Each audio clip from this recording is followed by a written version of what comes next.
Hi, my name is Sam. Hi, I'm Alec. I'm Paul, and this is Battle Frog Physics.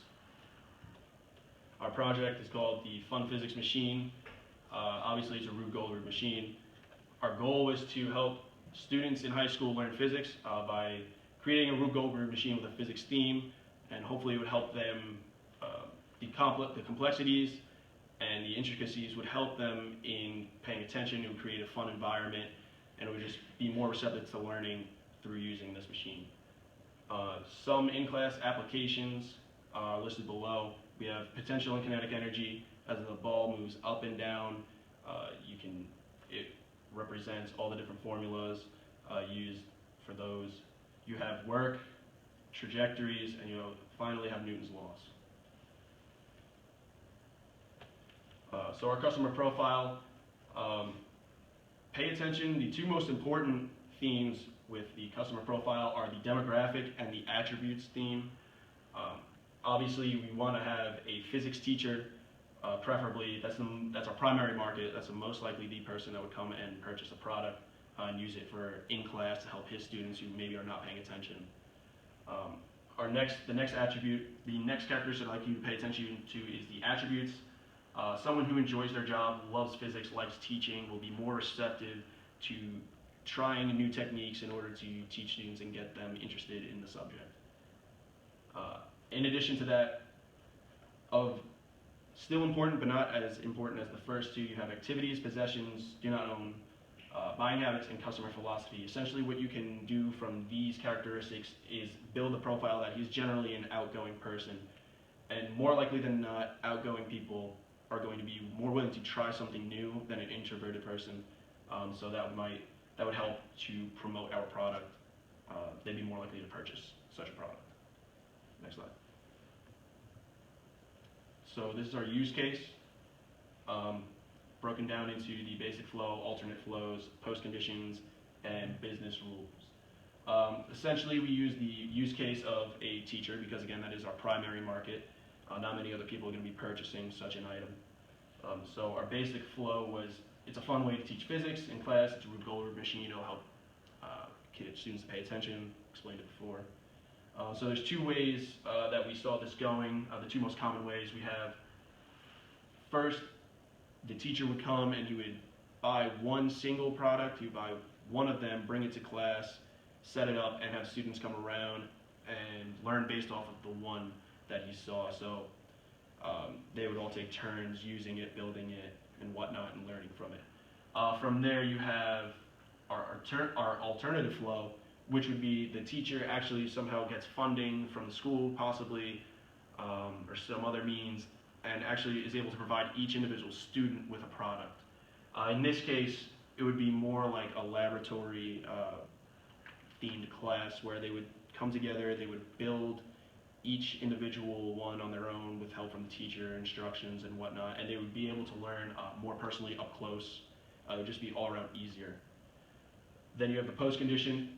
Students, of course, our goal is to keep them remaining attentive and paying attention, retaining all the knowledge that they've learned, and hopefully doing better in the class as a result. Our business rules, essentially just one that the customer will be using this machine in order to further their own knowledge or further their students' knowledge. So this is the Gantt chart. It has a layout of the entire project. The entire critical path displayed on the Gantt chart is approximately 93 days, beginning in January 25th and concluding in April 28th. We're currently in task number 4, which is concept generation, has a duration of 10 days. And tomorrow we're going to be rolling into task number 5, which is concept testing. We've covered the 4 previous tasks, which are identification of customer needs, establishment of target specifications, intellectual properties, literature search, and we're concluding concept generation. All 4 of these previous tasks are chained together sequentially, meaning one has to be done after the other. Task 6 is product architecture. Task 7 is industrial design. Task 8 is design for manufacture. Task 9 is economic analysis. Task 10 is prototyping, and task 11 is presentation of final results. All of these tasks so far from 1 to 7 are chained together sequentially. Task 7 and task 8 are chained together in parallel, meaning one can be done. They can both be done at the exact same time with communication between the two tasks.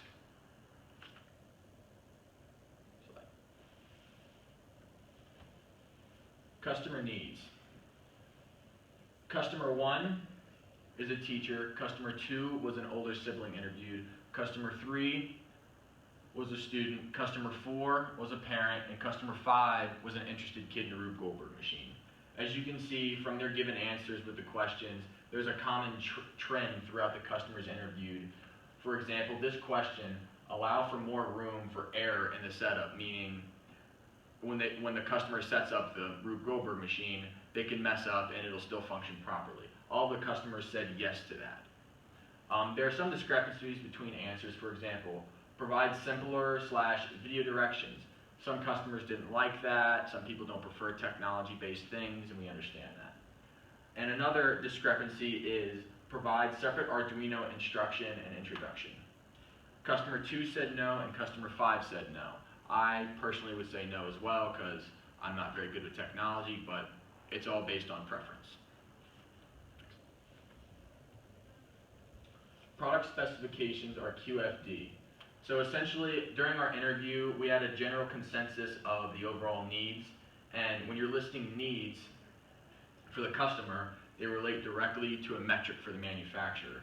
So each need corresponds to a metric for the manufacturer. They align this way because the manufacturer and designers need to design something based on what the customer wants. So for example, need 1 is it's affordable for the customer. The metric for the manufacturer is, of course, manufacturing cost. The lower the cost for the consumer to buy the product yields a higher profit for the manufacturer and a lower sell cost. All of the needs are directly linked to all of the metrics. We then set up a project specification chart. The importance of this chart is to assign importance, units, marginal value, and ideal value to each metric. For importance, we rated it on a scale of 1 to 5, 1 being the least important and 5 being the most important. The purpose of assigning importance to each metric is to prioritize each metric to decide which one takes priority over the other, for the customer and for the manufacturer. We then assign units for each metric to define what the metric is. For instance, dollars for manufacturing cost or pounds for total mass. We then design marginal value. Marginal value is the given range for each metric where along that metric should lie. For instance, the width should lie within 20 to 40 inches. Lastly, we gave ideal value. This is just basically our goal for each metric on where we want it to lie. For example, we want the manufacturing cost to be at least, or at the most, $35. For economic analysis, we use scenario number 1 since we have a fixed cost. The way we decided what the manufacturing cost would be was we accounted for man hours, shipping, and just cost for each part. And we set that at around $35. We then set the revenue function as 1 over the units. And given these two functions, the $35 and the 1 over the units for the revenue, the break-even point should be at exactly 70 units. So once we sell 70 units, we will have at least made up the cost of production. And then obviously after 70 units, we will begin to make a profit.